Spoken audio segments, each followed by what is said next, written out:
Takže čauky všichni, vítám vás u dnešního videa a v dnešním videu to budou po dlouhé době zase otázky a odpovědi, aka Q&A. Před asi rokem jsem točila part 1 a potom i part 2, takže nějaký ty otázky se možná budou opakovat. Každopádně podle mě to bude trošku kratší než předtím, protože jsem vám psala na Instagram, ať mi posíláte otázky a tolik jich nebylo. Což rozhodně nevadí, protože já to asi nebudu okecávat a rovnou jdeme na video. Jako první otázku si tady vezmu takovou lehčí a to je moje oblíbená barva. Moje oblíbená barva je růžová a černá, spíš jakože světle růžová, ale celkově mám ráda všechny barvy. Popravdě mám třeba radši oranžovou než žlutou. Oni všichni hejtí na oranžovou, přitom mě přijde jako v pohodě.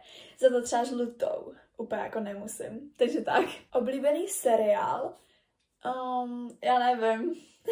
Jestli jsem někdy předtím řekla Helluva Boss nebo Has Been Hotel. Ne, vůbec, neposlouchejte to, já nevím, jestli jsem to předtím řekla, ale myslím si, že jo, trošku se toho obávám. Jestli jo, tak to byla lež a beru to zpátky. Nevím, co je můj oblíbený seriál, popravdě. Teďka jsem se koukala na hodně seriálů, jakože třeba na Netflixu, do toho se koukám furt na anime, ale asi úplně oblíbený seriál jako nemám. Každopádně, kdyby někoho zajímal takový jako přehled, na co já se koukám, tak vám tady můžu dát všude ty seriály nebo filmy, na který jsem se já koukala. Budeš někdy streamovat? Já jsem se pokoušela streamovat na TikToku. Párkrát jsem tam streamovala, ale podle mě asi ani jako nebylo poznat, že jsem to byla já, protože já mám hrozně moc účtů na TikToku, kde jako nejsem, jakože čau, já jsem ta youtuberka, spíš jsou takový jakože anonymní a tak. A teďka, když jsem se pokoušela streamovat, protože na jednom TikToku účtu jsem dosáhla asi 30 000 sledujících, tak jsem si jako říkala, že já bych mohla streamovat. No, asi nemohla, protože TikTok to tam nějak jakože omezuje a vy můžete streamovat od 1000 sledujících, ale teďka k tomu potřebujete ještě nějaký 2 pravidla, které já úplně nedodržuju. Takže tak, ale mohla bych se pokusit. Rozhodně by mě to třeba i jako bavilo, já vím, že pár lidí z mýho okolí třeba streamuje a nevypadá to vůbec špatně, takže se na to nějak pokusím zaměřit, kdybyste o to měli zájem, můžete mi napsat i třeba do komentářů, jestli jo, a mohla bych něco zkusit. Kolik máš dobrých kamarádů? Třeba 4, já nevím. Dřív jsem jich asi měla víc, teďka jsem o pár z nich přišla a nevím. Ale stačí mi jeden, kterýho mám, takže dobrý. Jaký máš teďka na sobě ponožky? Let me check, protože já nevím, jo. Mám na sobě adidasové ponožky, dám vám tady fotku, protože vám tady vážně nebudu ukazovat své nohy. Oblíbený artist. A teďka já třeba vůbec nevím. A poslouchám furt Melanie, ale už ne tolik. A vlastně dřív to byla Melanie, jako úplně hnedka 100%. A teďka třeba vůbec nevím. Teď spíš poslouchám jakože skupiny nebo kapely, takže to se nedá říct úplně jako artist, jakože jeden člověk. Ale vlastně jinak absolutně nevím. Musím se zamyslet. Teďka jsem sice začala poslouchat novou hudbu, mám v playlistu dalších nových prostě 50 000 písniček, ale půlka z těch lidí jsou jako problémový, takže to tady úplně nechci říkat. Teďka poslouchám celkem jakože visualky hudbu, ale tam jsou asi jako všichni problémoví a ostatní, co mě tak napadají, tady úplně zmiňovat taky nechci, protože oni jako nejsou moji oblíbení artisti, protože dělají ty věci, co dělají.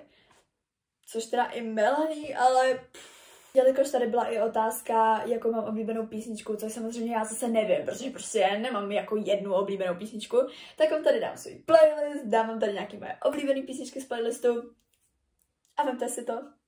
Glow up tipy. Žádný, já nevím, ok, kdybych se nad tím jako doopravdy měla zamyslet a někomu dát jakože radu, že hej, prostě jestli chceš glow up, dělej tak. Ok, já se zamyslím. Rozhodně, co mě tak jako hnedka prostě hitne do mozku, je jako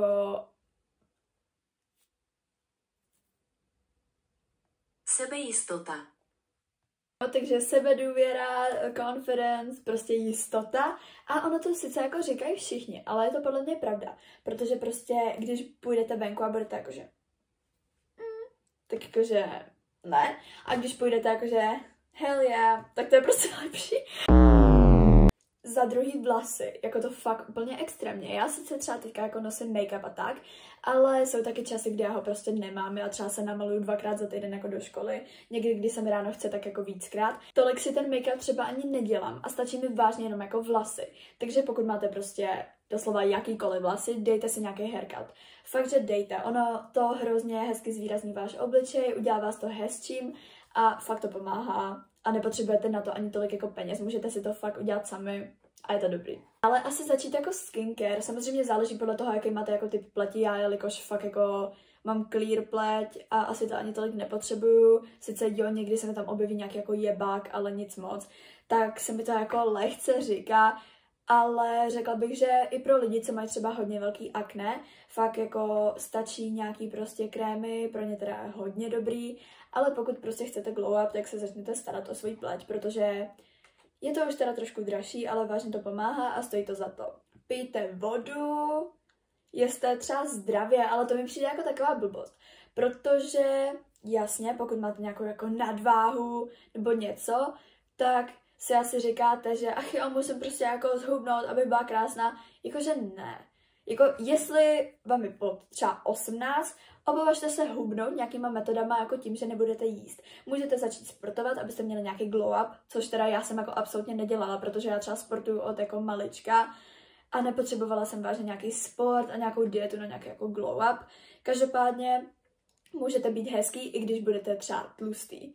Ono celkově být tlustý neznamená být hnusný, jakože tlustý lidi jsou hezký. Rozhodně to není za co vy byste se měli nějak jako stydět. Každopádně k těm glow upům, jakože jo, můžete se asi pokusit třeba jako ztratit nějakou váhu nebo tak, ale hlavně prostě víc tím sportem. Je to i potom hezčí, protože máte třeba svaly. Naopak, když přestanete jíst, tak žádný nemáte. Tahle otázka mi celkově přijde hrozně divná, protože si nemyslím, že jsem měla nějaký glow up. Já jsem to měla spíš, že jsem prostě vyrostla. A nebo jsem si prostě našla zase jiný jakoby zájmy, který mě takhle jako změnili a dovinuli od tady toho pocať. Potom se tam ještě někdo ptal na make-up tutoriál a já jsem hrozně ráda, protože já make-up tutoriál chci udělat fakt dlouho. Sice třeba nikdo to nebude používat, jo, protože prostě já ty make-up tutoriály beru ostatním holkám na TikToku prostě jakože. Ale pokud vás to zajímá, tak já ho milé ráda udělám, protože já miluji make-up, baví mě se líčit a rozhodně klidně šernu s váma nějakou moji jako make-up rutinu nebo tak. Takže yes, můžu udělat i samotný video a udělám ho. Kdo je tvůj milenec? Nikdo? Co plánuješ do budoucna? V minulých videích si pamatuju, že jsem říkala, že chci na střední hereckou a potom chci na damu. Furt to chci, ale nebude to tak, protože rodiče, práce, peníze, budoucnost, OK. Rozhodla jsem se teda asi, že půjdu na třeba cestovní ruch, nebo na Gimple, nebo se mi líbilo něco s nějakou psychologií a tak. Ale plánuju od 15, až budu moc jakože sama třeba jezdit někam do Prahy a tak a nebudu tolik závislá na těch rodičích, chodit na nějaký castingy a pokoušet se a kdyby se to vydařilo, tak bych potom šla na vysokou na damu a kdyby ne, tak skončím na ulici. Ne, něco bych zkusila taky, nějakou školu, chci asi i vysokou, takže bych to prostě rozvíjela dál, ale absolutně nevím, co chci dělat, až budu jako dospělá. A jestli myslíš jakože blízkou budoucnost, tak v sobotu půjdu ven s Kýlem. Kde všude v zahraničí jsi byla a potom megálně tě ráda sleduju a miluji tvůj content, děkuji moc krát. Byla jsem v Turecku, v Egyptě, podruhé v Egyptě, v Chorvatsku, na Černé hoře, v Řecku, v Polsku, v Rakousku, ve Francii, pak na Slovensku a to je snad všechno. A příští leden letím do Thajska. Favorite muzikál. Ty kráso, tak já jsem mega dlouho jako muzikály žádný neviděla, ani jako neposlouchala třeba ty písničky z toho. Každopádně asi furt zůstávám u toho stejného, že můj oblíbený muzikál je Ride the Cyclone, Childhood Plišák, toho vám ukážu, nevím, jestli ho někdo viděl, možná třeba moji jako kamarádi ho znají, ale já vám ho ukážu. Je to lední medvěd a vypadá takhle.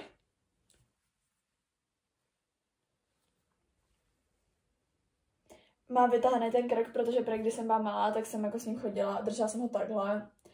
Takže tak a jo. Pozdrav Jayce.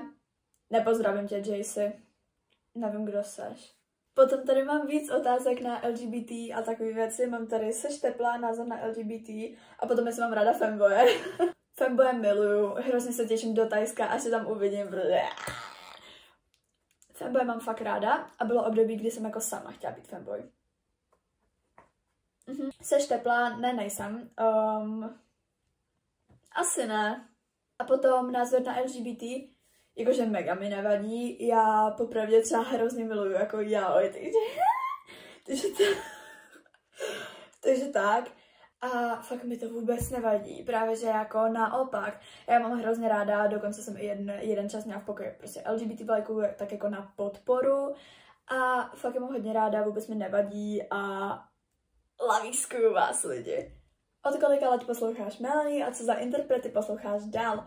Melanie poslouchám asi od 11. S tím, že já jsem ji znala, i když jsem byla mladší, jako ona byla prostě všude. Když jsem se třeba jako malá koukala na nějaký YouTubeko, nebo potom na třeba TikTok a tak já jsem jako znala její písničky, pár jsem z nich i třeba úplně jako vibovala, že jo, Ice Cream, jo, ale nevěděla jsem, že to je jako Melanie, takže tak. Ale jako oficiálně ji poslouchám od asi mých 11. A další interprety, já se podívám do mého playlistu. OK, mám tady 21 Pilots, který jsem třeba poslouchala jenom chvilku kvůli jednomu týpkovi, kterýho jsem měla hrozně ráda a on měl rád taky. OK, to je asi někdy na jindy. Potom tady mám nějaký ruský písničky od nějakých random interpretů. Potom tady mám Weezer, ty tolik neposlouchám. Nejvíc tady mám asi jako Mindless Self-Indulgence, který mám fakt jako ráda. Potom tady mám Mother, od kterých poslouchám třeba 4 písničky. Potom tady mám Gorillaz, ale tady máme Radiohead, který poslouchám jako většinou v mých nějakých úplně depresích. A mám nějaký písničky z Alien Stage, mám tady Blink-On, Cure, Black Sorrow, vlastně všechny, Ruler of My Heart a tak. Potom jsem tady měla nějakou Stray Kids éru, takže tady mám Stray Kids písničky. Mám tady Glass Animals, teďka vlastně v poslední době taky začínám poslouchat víc, protože jsem zjistila, že všechny ty songy, co já znám z TikToku, jsou jako od nich. A já byla, že... Takže tak. Potom tady mám Lil Peepa, toho tady mám teďka jako čím dál víc. Dále nějaký takový ty random písničky z TikToku, jakože Pink Bubblegum a takový ty věci, co byly jako trendy. Přitom vlastně ty zpěváky vůbec neznám, nějaký Lavikou. Mám hrozně moc vyžlký písniček. Nebudu se pokoušet říkat ty jména, nebudu se pokoušet o nic, prostě abyste to věděli. Potom tady mám Steva Sniffa. Potom tady mám zase nějakýho Lil Peepa s nějakým Lederikem, Crystal Castles, Aisha Erotiku a potom jsem začala hodně zase poslouchat Maulenu.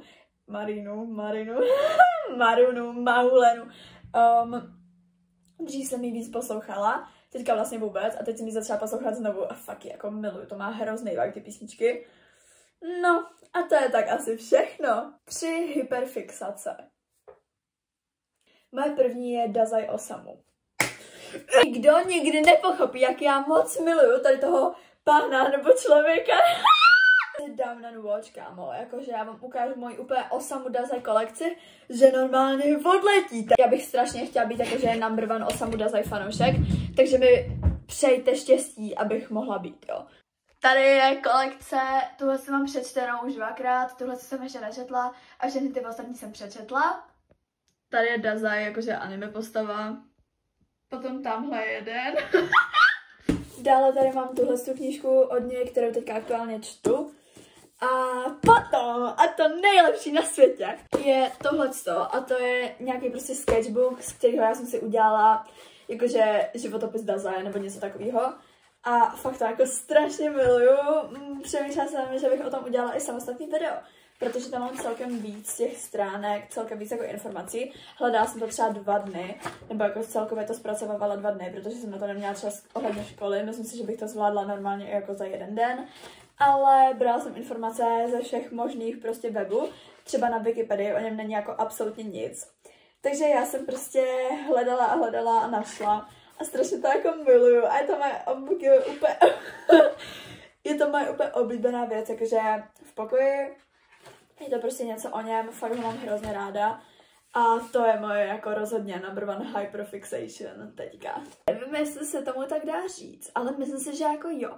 Protože další, když nad tím tak přemýšlím, je asi jako divadlo, asi jako hodně divadlo. Já se vlastně o divadlo a herectví zajímám fakt už třeba jako od 3 let nebo něco takového. Jsem si prostě ve 3 letech vymyslela, že já budu herečka a čekám. Ne, každopádně fakt mám ráda hodně divadlo, mám ráda prostě muzikály, různé hry, všechno ohledně divadla a řekla bych, že se teda počítá taky jako taková moje jako hyperfixace, protože fakt se o to zajímám, dlouhodobě mám to ráda a moje třetí, a to je fakt taky jako velká hyperfixace, je moje OCčko, jo, prosím pěkně.